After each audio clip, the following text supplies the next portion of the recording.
Maintenant, quelle est la recette médicinale que je peux vous donner sur ça? Alors écoutez, chers amis, je vais vous dire quelque chose de très très très puissant et je vais vous aider dans quelque chose. Tout d'abord, je vous ai parlé maintenant de la tisane qui est faite à base de tsiporène, c'est-à-dire clou de girofle, 3 à 4 clous de girofle, et za'atar, c'est-à-dire l'origan. Ces deux, j'ai pensé que ces deux-là, ils ont une combinaison associative et ils peuvent aider et stimuler, d'abord arrêter les neurones d'être dysfonctionnés et de partir dans tous les sens, sans repos et sans limite, c'est de les calmer, car dans le clou de girofle, il y a une propriété qui est très très belle, qui est une puissance d'ailleurs de magnésium très très fort, qui régule les forces du cerveau, c'est-à-dire les fils électriques. Il repose aussi le sang, parce que n'oublions pas que le sang, c'est lui qui circule, et lorsqu'il est un petit peu pourri, il est un petit peu sale, ou il a des toxines, eh bien, ils arrivent à purifier ce sang-là et essayer de calmer. Za'atar, vous savez très bien l'origan, il a une faculté très très très forte de calmer le stress, de calmer l'anxiété, la dépression. Donc les deux en même temps, ils font du bien. Alors za'atar, comme j'explique, za'atar c'est le za'atar. Moi je dis za'atar parce que c'est l'anagramme du mot tsara'at. Tsara'at, c'est toutes les lèpres, voilà, toutes les maladies. Toutes les pathologies se trouvent dans le mot tsara'at, la lèpre. C'est cette lèpre épileptique. C'est-à-dire que les neurones, ils ne se comprennent plus. Il faut les isoler l'une avec l'autre. Et là, comment faire? Donc le za'atar, de la même façon que le lépreux qui est isolé, qu'on a mis de côté pendant 7 jours pour vérifier si la lèpre elle va récidiver ou pas, eh bien à la purification, on prend des tiges, 3 tiges de za'atar, d'origan, et on asperge sur lui pour essayer de calmer toute cette force négative qu'il a en lui d'impureté. Ok. Le clou de girofle, maintenant, je voudrais revenir au tsiporène. Alors, tsiporène, c'est en fait, je vais vous le marquer ici. Voilà. Voilà. Tsiporène, j'ai marqué là. Tsiporène, ça c'est marqué. Za'atar. Za'atar, c'est l'origan. Et tsiporène, ça commence avec, vous voyez, 90 et 90. La valeur numérique de Tsadi, c'est là. Tsadi, c'est 90. Et za'atar, et aussi za'afran. Non, pardon. Tsiporène. Tsiporène, c'est le clou de girofle. Maintenant, regardez à l'intérieur du mot tsiporène, tsfou, nerf. Regardez le nerf. Tsfou, regardez, nerf. Nerf, c'est-à-dire les neurones. En fait, dans le tsiporène, il a une relation avec le tsiporène.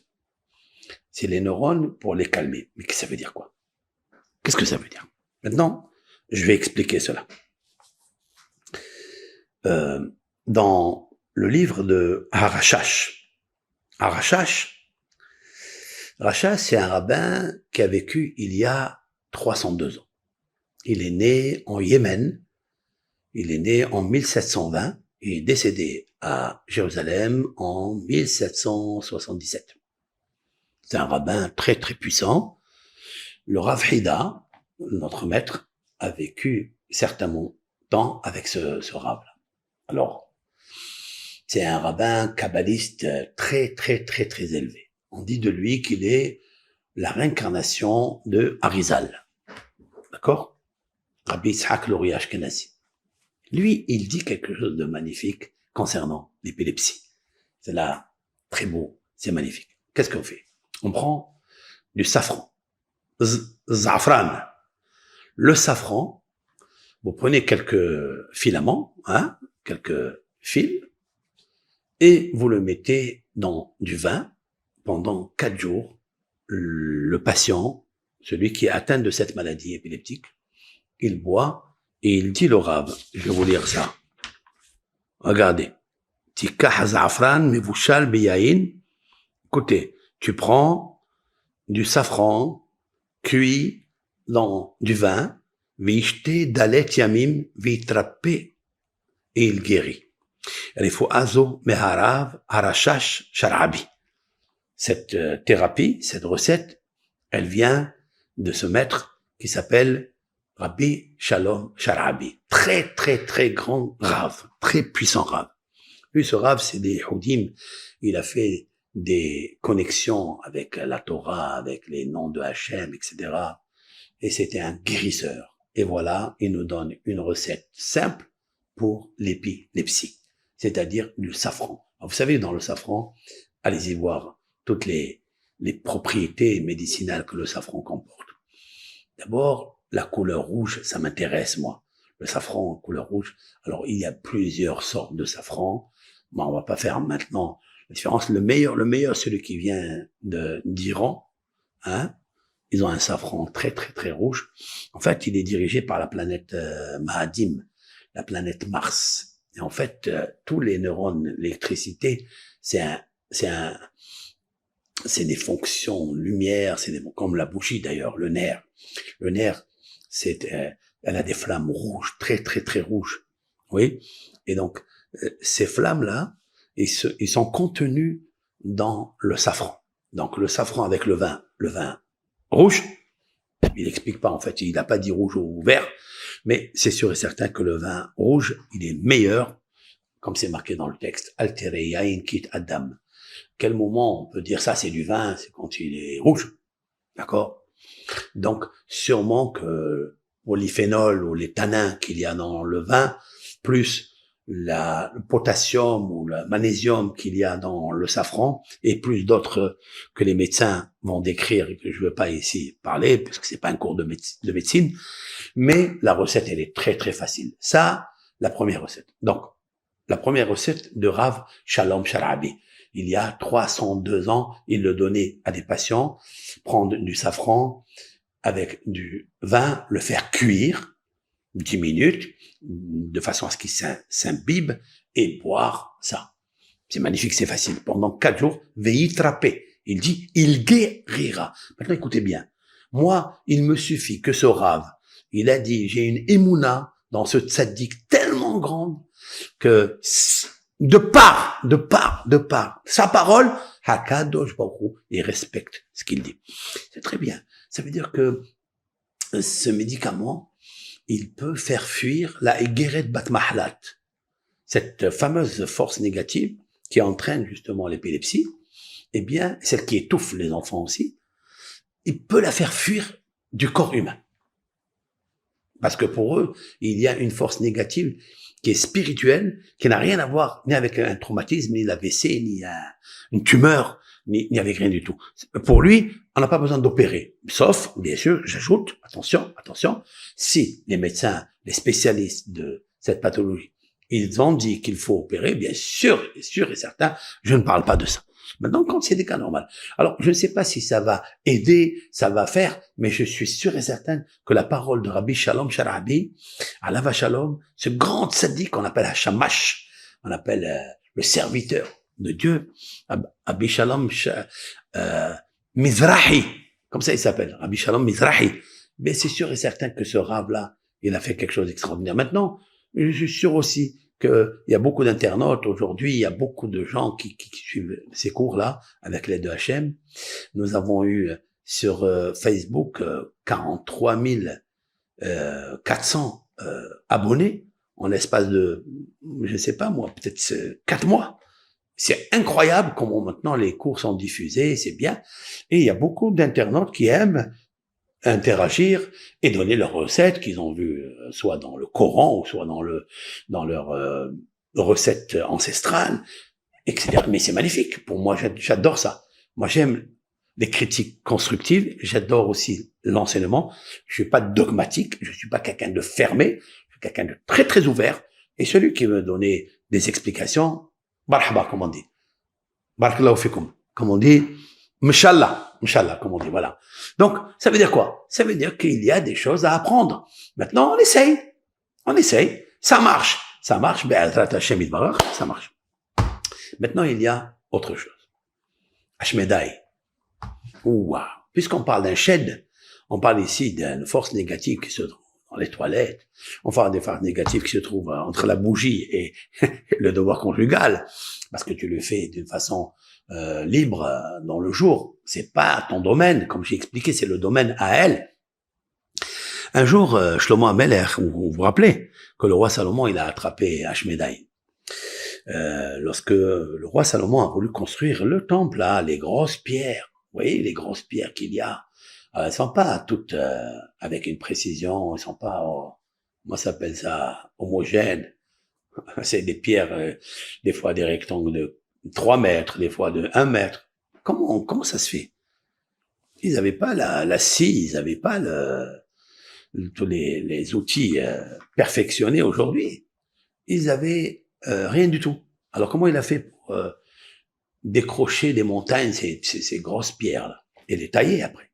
Alors vous connaissez le Talmud, qu'il s'est servi du shamir. Le shamir étant un verre, un petit verre qui marche, hein, et qui a des rayons laser en lui. Ce shamir, il est très caché, et Shlomo Ameler, il a attrapé par son intendant, son général, il a attrapé Ashmedai, le roi des démons, et il l'a amené vers lui. Je ne vais pas vous expliquer l'anecdote, l'histoire entière, et il l'a amené vers lui, et il lui a demandé beaucoup de questions. Il lui a dit, la première, où se trouve le shamir? Alors il lui a dit, il se trouve dans la hupette, là. Comment elle s'appelle, cet oiseau, cette volatile? C'est elle qui a le shamir avec lequel elle coupe la roche pour se nicher à l'intérieur, pour se préserver des prédateurs. Et il lui a expliqué beaucoup de secrets, etc. Et il lui a amené cette dokrifat-là. Il lui a amené le shamir. Bon, peu importe. Shlomo Ameler, il a pris ces pierres-là, et il a taillé les pierres comme elles sont. Et pourquoi? Parce que c'est marqué Even Massa, c'est-à-dire Dieu lui a dit, il faut que tu coupes la roche comme elle est naturelle. N'importe pas quelque chose, ne mélange pas. Je veux la pierre en elle-même de la roche, tu la tires de là-bas, et tu la mets comme elle sort. Even Massa. Donc on voit de là que Ashmedai, il lui a dévoilé beaucoup de secrets. Parmi les secrets qu'il lui a demandé, il lui a dit comment on guérit quelqu'un qui est épileptique. Ça c'est beau, hein, ce que je vais vous dire maintenant. Alors il lui a dit quelque chose de très bizarre, mais pourquoi pas? Toute personne qui peut le faire, pourquoi pas? Voilà, troisième recette. Alors, première recette, c'est avec l'aide de c'est de boire des thés, des tisanes, infusion entre le clou de girofle avec l'origan, ça, prendre 2-3 tasses par jour pour ceux qui sont, bien sûr, qui ont un problème. On essaye. On perd rien du tout. J'ai expliqué parce que le tziporen, il est en rapport avec le yesod, avec l'organe de procréation. Et oui qu'il a, il a un vrai problème, il a une vraie relation avec lui. Pourquoi? Je viens d'expliquer qu'une personne, nos sages lui disent, ne pratique pas le devoir conjugal. Le devoir conjugal. Parce que cette action, elle est reliée avec le yesod, avec l'organe de procréation. Ne le fais pas en plein lumière, parce que c'est le domaine de Egeret Bat Mahalat. Egeret, c'est la lettre Bat Mahalat, Mahalat, c'est la maladie. Parce que tu peux avoir cette maladie qui s'appelle la maladie du kifion, à savoir, qui est l'épilepsie. Kifion, kofé, celui qui est saisi par l'effroi, par le tremblement, par le trouble, etc. Et les ténèbres des cellules de la charge électrique. Il y a trop d'électricité. Parce que pendant le rapport, il y a eu l'électricité, il y a eu de la lumière. Alors là, elle agit sur le bébé. Maintenant, et lui, il dit quelque chose de fabuleux. Il dit, qu'est-ce qu'il faut faire? Au moment de la crise de l'enfant de l'épilepsie, Yemaher Yahish, il dit rapidement, son père ou sa mère ou un des enfants, d'accord? Ou un des enfants du patient, du malade, Vianihu Yadav, על הערווה של נכפה, ובאותה שעה ינצל מן הכפייה. זה גילה אשמדאי מלכה. C'est un peu bizarre. C'est curieux, c'est phénoménal d'ailleurs. C'est que le père ou la mère ou bien un des enfants ויניחו ידיו על הערווה של נכפה. C'est-à-dire, ils prennent la main du patient, du malade, et ils la posent sur la verge. Ils la posent sur le Brit Kodesh. Voilà ce qui est marqué ici. D'après ce que je vous ai dit tout à l'heure, la connexion, elle est magnifique. Puisque l'origine, à mon avis, de cette maladie, cette pathologie chronique, elle vient en rapport avec le rapport intime qui se fait dans la lumière du père et de la mère. À ce moment-là, c'est bizarre, c'est incroyable. La thérapie, elle se fait de la main du patient au tziporène, c'est-à-dire à l'endroit de la procréation du malade. C'est un peu... Ok. Bon. En tous les cas, voilà plusieurs recettes. J'en ai encore d'autres, J'en ai encore d'autres. On va essayer déjà cela. Donc, avec l'aide de Hachem, moi, mon but, c'est d'aider les gens avec l'aide de Hachem, de tous ces connaissances que nos sages nous ont postées, nous ont appris, et qui peuvent servir à des gens qui sont vraiment, vraiment malades, et leur apporter le réconfort, leur apporter le bonheur. C'est ça l'essentiel. C'est pas un cours magistral, c'est pas un cours, mais c'est un cours pratique avec les causes scientifiques, avec les causes kabbalistiques, avec les causes du Talmud et avec l'aide de Hachem. Les recettes médicinales, remèdes naturels, elles sont faciles à faire et Akadosh Baruch Hu, c'est lui qui décidera si le malade guérit ou il guérit pas. L'essentiel, c'est de toujours dire Baruch Ata Hachem, source de bénédiction Hachem. Quand je fais quelque chose, je dis, Hachem, mets ta main, mets ta parole, mets ton cœur. Aide-moi. Parce que sans toi, ni la recette de Hashmedai, ni la recette de Rabbi Shalom Sharabi, ni la recette de Rabbi Hamital, ni la recette de personne ne peut aider. Et avec ça, avec l'aide de Hachem, on trouvera le bonheur, la paix avec nous-mêmes, la paix interne, la paix avec nos voisins. Et c'est ça qui amènera, Be'ezrat Hashem, la lumière de Dieu dans le monde.